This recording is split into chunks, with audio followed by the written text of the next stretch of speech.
Joining me now, Ankush Khardori, former federal prosecutor, now senior writer for Politico magazine. Ankush wrote this article, 3 scenarios that could explain the Epstein debacle. Ankush, thanks for being here. There's a lot to get to. But first, Senator Durbin's question about the FBI's handling of the Epstein files. How likely is it that personnel were told to flag any items related to Trump? Is that something you would expect when a sitting president has had a public relationship with a criminal suspect? Would special steps be taken by investigators, and what might they be? I have to sincerely say that I cannot identify any sort of precedent for a situation like this. So I don't think I can point to, some example or policy or practice on the part of the government here, because this is an extraordinarily unusual situation. I will say, the mere fact that the request is made, I think it is not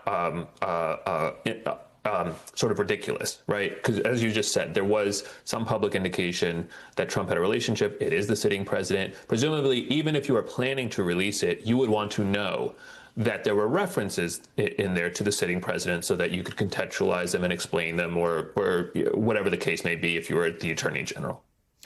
Can I just ask, is it fair to say, based on your assessment that you've never seen anything like this, that it's fair to say that we've never had a president who has so much controversy coming at him from so many different angles? Yeah, I mean, it certainly seems that way. I mean, he's been in public life for a long time.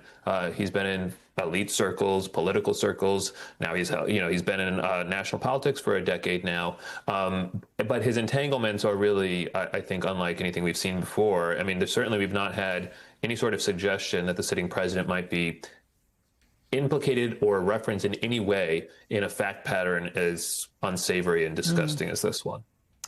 So several Republicans, they appear to be on board with releasing some of the Epstein documents. Here's a bit of that. Take a listen.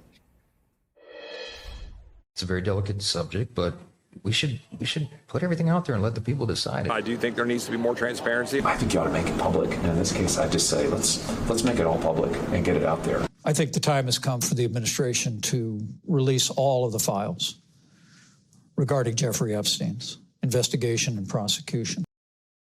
And Ankush, ABC News reports the FBI evidence includes 40 computers and devices, 26 storage drives, 70 CDs, recording devices, photographs, travel logs, employee lists, and massage tables. What are the chances DOJ releases all this evidence? For the moment, I think the chances are 0 if they have their way, right? They've so far only said we're going to seek, and they have done that, seek the disclosure of grand jury testimony subject to court approval. But even if that approval is granted, which it may not be, that would only be a very small portion of all of the material that you just identified, a very, very small fraction. Now, I will say, ordinarily, releasing information from a closed investigation would not happen on the part of the Justice Department or the FBI. However, this administration kind of created this mess for itself by having the president, the vice president, the FBI director, and the attorney general all suggesting that this is a good idea, both before Trump re-entered office and since then. So I think, on some level, there is an expectation on the part of his supporters that he will actually satisfy a promise that he made to them. If you were one of the prosecutors working on this case, would you have gone over Epstein's banking records as part of a sex trafficking investigation? And if so, what kinds of leads can they generate? Yes, you would absolutely go over. Honestly, that would be one of the first things you would try to get your hands on and go over, because you'd want to see the flow of funds, both in and out of this person's account. You want to trace whether and to what extent those flows were legitimate or questionable in any way. And that actually did happen in some sense with Epstein, right? There was a very big question about whether Leon Black, or why I should say Leon Black, who was associated with Apollo, a hedge fund, had paid Epstein a very, very substantial sum of money for financial advisory services when Epstein had no qualifications in that area. And so that is the sort of thing, you would expect to perhaps find anomalous transaction like that, and that you would want to follow up on in a situation like that. Yeah. The DOJ, it's declined to comment on NBC's report that Trump is frustrated with Pam Bondi's handling of the case. But in today's Political Playbook, you went through how Trump's own response to this has evolved. Where do you think he's landed today?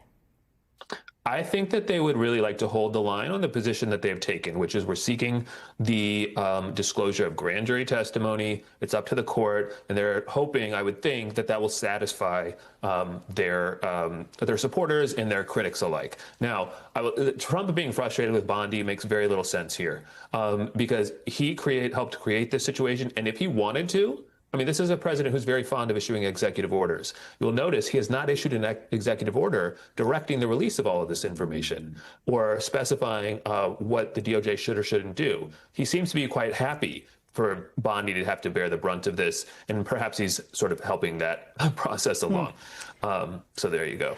So the president is using the word hoax in his efforts to rebrand and redirect. Your colleagues, in fact, wrote that far-right activist Laura Loomer believes this could consume the Trump presidency, adding that obviously it is not a hoax. Loomer is also getting credit for playing a role in the firing this week of Maureen Comey, a former Epstein prosecutor who happens to be former FBI Director James Comey's daughter. And Loomer is also calling for Trump to appoint a special counsel. How do legitimate investigators navigate this terrain, which includes a president who spins, to put it kindly, conspiracy theorists and influencers who appear to have clout and the actual facts? Well, look, if it is a hoax, it is a hoax that the president, the vice president, the FBI director, and the attorney general helped to create and perpetrate. It is not the Democrats' creation. This is something that has emerged largely in political circles on the right, and it has kept going largely in political circles because of pressure from the right. The notion of appointing a special counsel makes no sense here. There is no conflict on the part of Trump or Bondi that would necessitate a special counsel in a situation like this. Jeffrey Epstein is, of course, dead.